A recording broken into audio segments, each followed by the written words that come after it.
지난주 우리 교회 가운데 슬픈 소식이 있었습니다. 우리 김성원 집사님 지금 하나님 품에 안겨 계실 건데요. 하나님께서 우리 김성원 집사님 받아주시고 또한 그 가정 가운데 크신 위로와 은혜를 허락하실 줄로 믿습니다. 또 하나님께서 우리에게 슬픈 소식도 주셨지만 또 기쁨도 주셨습니다. 지난주 우리 교회에서 새로운 생명이 태어났죠. 그래서 우리 교회에서 기쁨이 되는 아이들이 있습니다. 그 중에서도 막내 역할을 하는 아이들이 있습니다. 이석, 그리고 선우, 그리고 새로 태어난 준이까지 함께 곧 이 아이들이 함께 뛰어노는 소리가 들릴 수 있을 때가 올 것이라고 생각하면 기분이 좋아집니다. 하나님께서 제일교회 인도하심을 신뢰하지만 그래도 마당이 있던 지난 교회의 모습이 아쉬운 생각이 듭니다. 마당이 있다면 아이들이 뛰어노는 소리가 교회 모든 교인들의 마음을 기쁘게 만들 텐데 라는 아쉬운 마음도 듭니다. 한국에서 5월은 가정의 달이라고 부릅니다. 5월 첫 주일은 어린이 주일로 지키고요. 두 번째 주일은 어버이 주일로 지냅니다.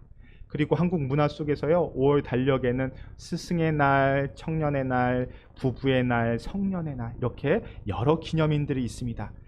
가족과 선생님, 고마운 사람들을 생각하며 감사하는 시간이 5월입니다. 그런데 요즘 시국은요, 이렇게 가정 이야기를 하기는 좀 어렵습니다. 대한민국 뉴스를 보면요, 하루하루 따라가기가 바쁜 권력 다툼과 서로에 대한 비난이 쇄도합니다. 세계 경제를 좌지우지하는 경제 대국들이요, 서로의 이권을 위하여 관세와 차별에 대한 이야기가 계속 뉴스에서 들려옵니다. 뿐만 아니라 직접적으로 대립하고 서로에게 해를 입히고 아픔을 주는 전쟁에 대한 이야기도요, 끊이지 않습니다.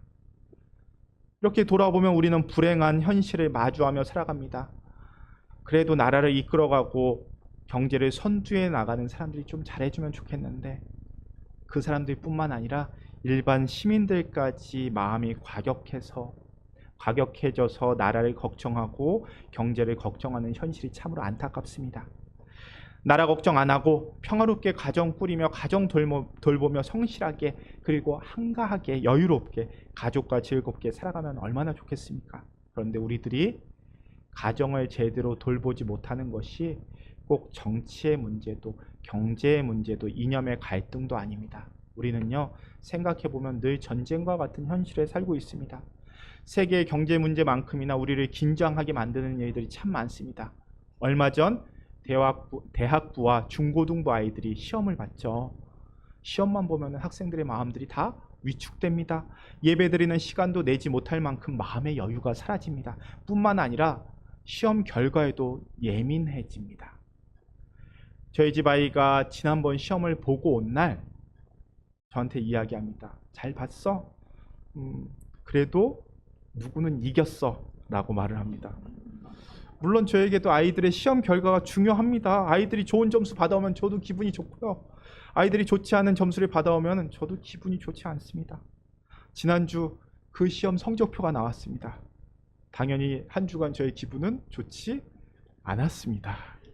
하지만 그것보다 우리 아이에게 시험이 누구를 이기는 수단이 되었다는 것이 저를 돌아보게 만들었습니다. 이제 15살이 채 되지도 않은 아이가 그런 이야기를 하는 것을 들으니 이 아이가 어떤 모습으로 성장하게 될지 걱정도 됩니다. 시험이라는 것은 공부의 한 부분일 뿐인데 시험을 보기 위해서 공부를 하고 친구를 이기기 위해서 시험을 봅니다. 이런 모습이 계속되면 어쩌면 우리 교회가 이전처럼 다시 마당이 있는 모습으로 돌아가더라도 아이들이 노는 소리를 듣지 못할 수도 있겠다라는 생각이 듭니다. 요즘 아이들 보면요, 시간이 없습니다. 저희 때보다도 더 시간이 없는 것 같습니다. 시험으로 누군가를 이겨야 하다 보니 혼자 공부하게 되고요. 그렇게 혼자 공부하는데 시간을 많이 쓰고 친구들과 놀 시간이 점점 줄어듭니다. 함께 놀지 못하다 보니까 친해지질 못합니다. 대신 경쟁은 더 치열해집니다. 그렇게 되다 보니 친구는 사랑하는 대상이 아니라 경쟁하는 대상이 됩니다. 그만큼 긴장하며 살 수밖에 없죠. 그러니 가정에서도 아이들 점수가 주된 관심이 되고요. 가정생활도 제대로 이루어지질 못합니다. 여유롭게 부모, 자녀가 함께 놀 수 있는 시간이 없습니다. 지난주에 만난 한 가정도요, 아이들 방학에 맞춰서 아이들 방학하면 그 아이들 영어 캠프를 4주 동안 보내기로 했다라는 이야기를 들었습니다. 방학이 되어도요, 자녀들과 대화하기가 참 어렵습니다. 그런데 스스로 저에게도 안타까운 마음이 드는 것은 그런 부모의 선택을 바라보면서 부럽다라는 생각과 함께 그렇게 자녀에게 해주지 못하는 제 자신이 부모 역할을 하지 못하는 것 같아서 미안한 마음이 들었다는 것입니다. 그렇게 우리는 자녀와 함께 시간을 보내고 자녀와 함께 대화하는 것보다 자녀가 더 좋은 점수 받을 수 있도록 후원해 주는 게 좋은 부모라고 생각하는 사회에서 살아가고 있습니다. 그렇게 우리는 자녀와 함께 하기보다 자녀가 앞서 나가기를 기대하고 목표로 삼습니다. 그러다 보니 자녀가 부모에게 할 바를, 부모가 자녀에게 할 바를 제대로 하지 못합니다. 이런 현실을 오늘 우리가 봉독한 말씀에 비추어 보고자 합니다. 오늘 봉독한 요한복음의 말씀은 예수님이 십자가를 지시기 전날 밤에 제자들에게 아주 긴 설교를 하시는데요, 그 시작 부분입니다. 예수님의 설교는요 17장까지 이어집니다. 이 설교를 신학적으로는 예수님의 고별 연설이라고 합니다. 오늘 말씀 요한복음 13장 31절 32절 말씀을 함께 읽어보겠습니다. 그가 나간 후에 예수께서 이르시되 지금 인자가 영광을 받았고 하나님도 인자로 말미암아 영광을 받으셨도다. 하나님도 자기로 말미암아 그에게 영광을 주시리니 곧 주시리라. 자, 31절이 어떻게 시작됩니까? 그가 나간 후에. 여기서 그는 가룟 유다입니다. 가룟 유다가 예수님을 죽이려는 무리에게 예수님을 팔기 위해서, 넘겨주기 위해서 나간 후에 예수님의 말씀이 시작됩니다. 예수님은 당신의 죽음이 임박했음을 아셨습니다. 그래서 31절에서 예수님께서 영광을 얻으셨다라고 표현하는데요, 이 영광은 죽음을 통해서 얻는 영광입니다. 예수님은 당신이 십자가에서 죽는 것이 곧 예수님의 생애의 절정에 해당되는 사건임을 알고 계셨습니다. 그것은 하나님께서 세상을 이처럼 사랑하사 하나님의 아들을 내어주시는 사건이기 때문입니다. 계속해서 33절 말씀 함께 읽겠습니다. 작은 자들아, 내가 아직 잠시 너희와 함께 있겠노라. 너희가 나를 찾을 것이나 일찍이 내가 유대인들에게 너희는 내가 가는 곳에 올 수 없다고 말한 것과 같이 지금 너희에게도 이르노라. 예수님께서 내가 아직 잠시 너희와 함께 있노라 말씀하시죠. 이 말씀을 바꾸면은 잠시 후에 죽는다는 것입니다. 가룟 유다가 나갔을 때 예수님은 당신의 죽음이 임박했음을 아셨습니다. 사랑하는 제자에게 배신당하고 피를 나눈 동족이 예수님을 죽이려고 하는 것을 알고 계신 예수님의 심정이 어떠했겠습니까? 이러한 예수님이 제자들에게 마지막 말씀을 주십니다. 그 첫 말씀이 34절입니다. 우리 34절 함께 읽겠습니다. 새 계명을 너희에게 주노니 서로 사랑하라. 내가 너희를 사랑한 것 같이 너희도 서로 사랑하라. 예수님께서 뭐라고 하십니까? 사랑하라고 하십니다. 여러분, 이 말이 지금 죽음을 앞에 둔 예수님과 그 제자들 사이에 어울리는 말이라고 생각하십니까? 저는 어렸을 때 홍콩 영화 좋아했는데요, 만약 이 장면이 홍콩 영화의 한 장면이라면 아마도 스승인 예수님께서 제자들에게 가룟 유다 그리고 이 스승을 죽인 원수들을 잊지 말라라고 하셨을 겁니다. 그러면 제자들은 울먹거리면서 그 원수 꼭 갚겠습니다, 반드시 복수하겠습니다라고 다짐하는 모습이 정상적인 연출일 겁니다. 그런데 예수님께서는요, 원수 갚으라는 말 대신 뭐라고 하십니까? 사랑하라고 하십니다. 또 이 구절에서요, 우리가 주목해야 할 것은요, 예수님께서 새 계명 주시겠다고 하십니다. 사랑하라는 계명은 이미 율법, 그러니까 구약 성경에 나옵니다. 하나님을 사랑하고 이웃을 사랑하라, 이미 구약 성경에 있습니다. 그런데 예수님께서는요, 새로운 계명이라고 말씀하십니다. 새로운 사랑의 계명을 주셨다는 겁니다. 그 말은 구약 시대에 주어진 사랑 계명과는 다른 계명이라는 겁니다. 레위기 19장에도요 내 이웃 사랑하기를 내 자신과 같이 하라라는 계명이 이미 나옵니다. 그런데 오늘 봉독한 말씀에서는 한 가지가 추가됩니다. 내가 너희를 사랑한 것 같이 서로 사랑하라 말씀하십니다. 예수님이 사랑하신 것처럼 사랑하라는 뜻입니다. 예수님이 우리를 어떻게 사랑하십니까? 죄인들을 위해서 당신의 생명을 내어주십니다. 자신보다 사람들이 더 사랑하십니다. 자기 자신처럼 사랑하신 것이 아니라 자기 자신을 버리고 사람들이 더 사랑하셨습니다. 예수님은 그러한 사랑으로 새로운 방식으로 서로 사랑하라라고 말씀하십니다. 그러므로 이 사랑의 대상에는 예수님을 죽이고자 가담한 사람들이 포함됩니다. 이것이 예수님께서 주신 고별연설의 시작이고 또 동시에 주제입니다. 계속해서 35절 말씀 함께 읽겠습니다. 너희가 서로 사랑하면 이로써 모든 사람이 너희가 내 제자인 줄 알리라. 예수님의 제자들이 예수님처럼 서로 사랑하는 것이 예수님을 전하는 방식입니다. 예수님은요, 말로 전하는 거 아닙니다. 사랑하는 삶을 통해서 전하셨습니다. 원수는 갚고 다른 사람 이기기 위해서 싸우는 삶은 예수님의 이름을 더럽히는 삶입니다. 오늘 우리가 함께 봉독한 사도행전에서는요, 예수님이 주신 세 계명을 따라서 원수까지 사랑하는 초대교회의 모습이 나옵니다. 오늘 봉독한 말씀에서 고넬료라는 로마 군인에게 복음이 전파되고 그 고넬료가 세례를 받고 성령으로 충만하게 된 사건의 일부분입니다.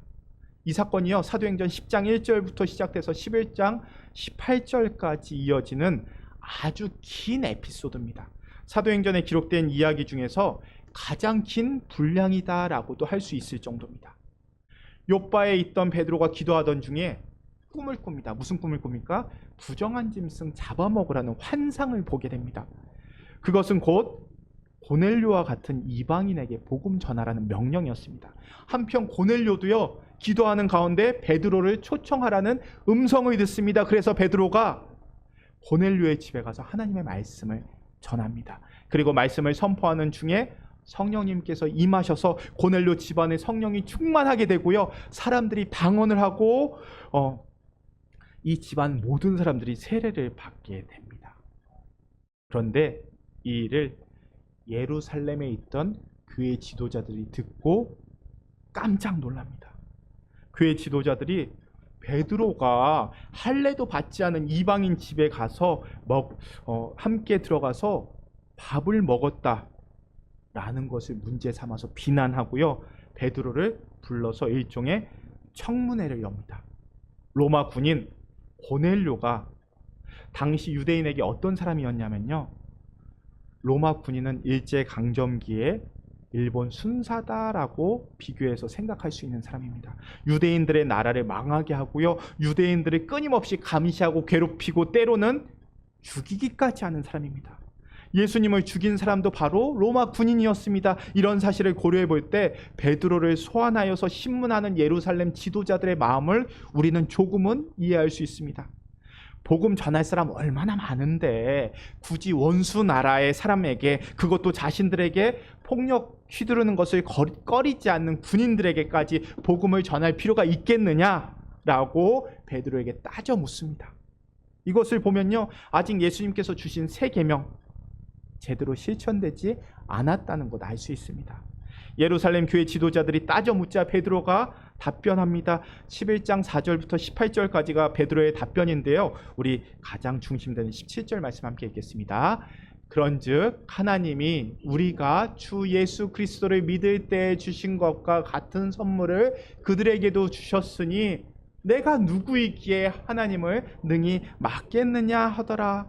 자, 이 말씀 잘 보면요, 우리라는 단어가 나오고 그들이라는 단어가 나옵니다. 우리와 그들을 대비시킵니다.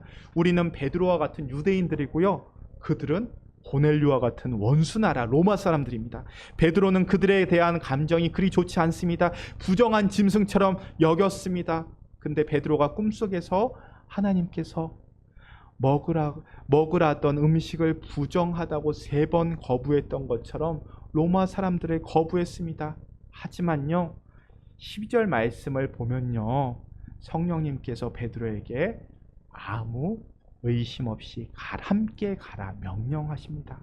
성령님은 베드로에게 아무 의심도 하지 말고 로마 사람들과 함께 하라라고 명령하셨습니다. 그리고 로마 사람들에게도 예수님을 믿는 사람들이 받는 은총과 똑같은 은혜를 베푸십니다. 그것을 베드로가 막을 수는 없었습니다. 이러한 베드로의 답변을 들은 교회 지도자들이요, 하나님께서 이방인에게도 생명 얻는 회개를 주셨다라고 그들이 입술에서 고백하게 하고요, 하나님을 찬양하게 만드십니다. 초대교회 사람들은 우리와 그들 사이를 철폐하시고 우리와 그들을 똑같이 사랑하시고 하나 되게 하시는 하나님과 그 하나님의 역사를 막을 수 없었습니다. 17절 말씀을 다시 보면요, 이방인에게도 생명 얻는 회개를 주셨다라고 말씀하십니다. 그 말씀에서 이것이 하나님께서 행하시는 일임을 분명하게 보여줍니다. 우리 요한복음 13장 34절 다시 한번 읽어볼까요? 새 계명을 너희에게 주노니 서로 사랑하라. 내가 너희를 사랑한 것 같이 너희도 서로 사랑하라. 하나님은 이 새 계명을 통해서 교회의 삶을, 이 새 계명을 교회의 모습을 통해서, 교회의 삶을 통해서 이루시도록 일하셨습니다. 그러므로 교회가 이 하나님의 뜻을 막을 수 없습니다. 그것을 막으려기보다는 하나님을 오히려 찬양하게 만드셨습니다. 이처럼 교회는요, 하나님께서 하시는 일을 막을 수 없습니다. 하나님의 뜻이 드러나는 것을 교회라고 해서 막을 수 없다는 뜻입니다. 결국 예루살렘 교회는요, 그들의 원수인 로마 군인이 하나님의 교회의 지체가 된 것을 받아들이고 그들을 서로 사랑하며 살게 하셨습니다. 하나님은요, 지금도 우리와 그들을 구별하려는 우리의 삶에 개입하셔서요, 예수님이 사랑하신 것처럼 서로 사랑하며 살도록 일하십니다.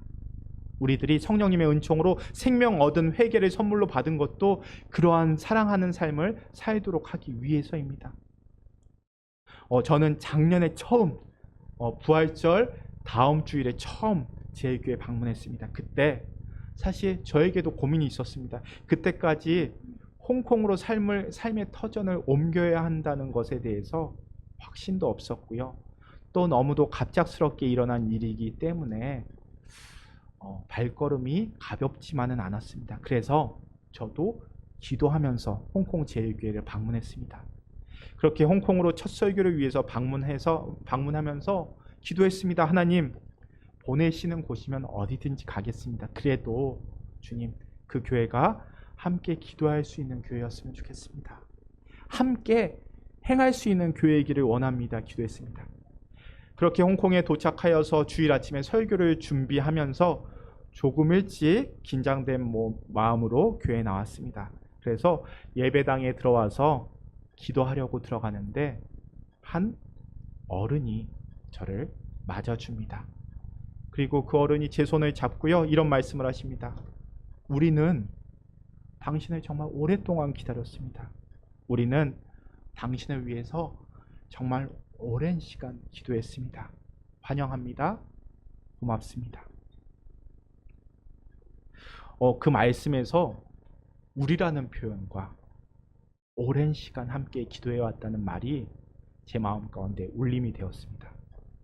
그분의 말씀 가운데 성령님께서 응답 주시는구나 라는 그 마음을 확인할 수 있었습니다. 함께 기도하는 교회, 함께 기도한다는 것 생각보다 어렵습니다. 기도 속에서도요, 생각해보면 우리와 그들이 구분됩니다. 특히 대한민국 대선을 위해서 기도하는 가운데도 우리와 그들이 구분됩니다. 우리 제일교회 돌아보면요, 우리는 좀 다른 모습이 많습니다. 먼저 우리는 언어로 조금 다릅니다. 뿐만 아니라 제일교회는 이미 구분되어서 나누어지는 경험도 있었습니다. 그래서 구분된다는 것이 얼마나 아픈지도 압니다. 그래서 조심합니다. 함께 기도하는 것이 어려워서 민감한 부분은요, 좀 내려놓고 기도합니다. 대표 기도하시는 분들은 아실 겁니다. 이 부분은 좀 민감한 주제이니 이 기도는 빼고 하자 라는 경험도 하셨을 겁니다. 그러한 모습은 함께 기도하는 모습 아니고요, 침묵하는 모습입니다. 그래서 대표 기도가 어렵습니다. 기도는 함께 마음을 모을 수 있는 기도여야 하기 때문입니다. 예수님이 보여주신 사랑은요, 아버지 말씀으로 나를 드러내고 포장하는 기도가 아니라 아버지 사랑으로 함께 마음을 모으는 기도여야 하기 때문입니다. 그래서 기도는요, 내가 그들이라고 생각하는 사람들의 마음에서 함께 기도할 수 있는 기도를 드려야 됩니다. 하나님은요, 지금도 우리와 그들을 구분하려는 우리의 삶에 개입하셔서요, 예수님이 사랑하신 것처럼 서로 사랑하는 삶이 실현되도록 일하십니다. 우리들이 성령님의 은총으로 생명 얻은 회개를 선물로 받은 것도 그러한 사랑하는 삶을 살도록 하기 위해서입니다. 올 한 해 우리 현실은요, 전쟁과 같습니다. 싸워서 이기지 않으면 생존하기 힘든 것이 홍콩인 것도 사실입니다. 어떻게 생각하면 친구도 없고요, 가족도 없고 오직 경쟁자만 보이는 세상입니다. 하지만 이러한 세상에서 예수님은 당신에게 우리를 사랑하신 것처럼 사랑하라고 말씀하십니다. 전쟁터 같은 현실에서 목숨 내어주며 사랑하며 살라고 말씀하십니다. 그러하기에 먼저 가장 작은 교회인 우리 가정이 그러한 사랑을 가르치고 연습하는 곳이 되어야 합니다. 우리 가정이 먼저 전투 의지를 불태우고 이기는 방법을 가르치는 곳이 아니라 사랑 가르치고 사랑하는 법, 사랑하는 곳이 되어야 합니다. 뿐만 아니라 제일교회도요, 경쟁하면서 내 지위 유지하는 모습이 아니라 예수님이 보여주신 사랑 서로 가르치고 훈련하는 곳이 되어야 합니다. 교회는 처음 만나는 사람도 원수 같은 사람도 서로 반갑게 인사하고 화해하고 사랑하는 곳이어야 합니다. 신앙생활이 무엇입니까? 신앙생활은요, 서로 사랑하는 것, 함께 기도하는 곳입니다. 많이 사랑하는 사람이 성숙한 사람입니다. 교회 안에서 존경받는 어른은요, 재산 많고 세상에서 성공한 사람이 아니라 사랑 많이 베푸시는 분이 존경받는 분이 됩니다. 우리 가족이나 우리 교회 지체들은 모두 하나님이 우리에게 사랑의 대상으로 주신 선물입니다. 우리의 사랑이 깊어질수록 우리에게 더 많은 사람을 사랑의 대상으로 선물로 주실 겁니다. 원수 같은 사람도 사랑하라고 우리에게 선물로 주실 것입니다. 사랑하는 제일교회 여러분, 예수님은 원수들에게 죽으시기 전날 밤 서로 사랑하라고 새 계명을 주셨습니다. 주님의 계명에 순종해서 예수님이 사랑하신 것처럼 우리도 우리 곁에 있는 모든 사람 사랑해야 됩니다.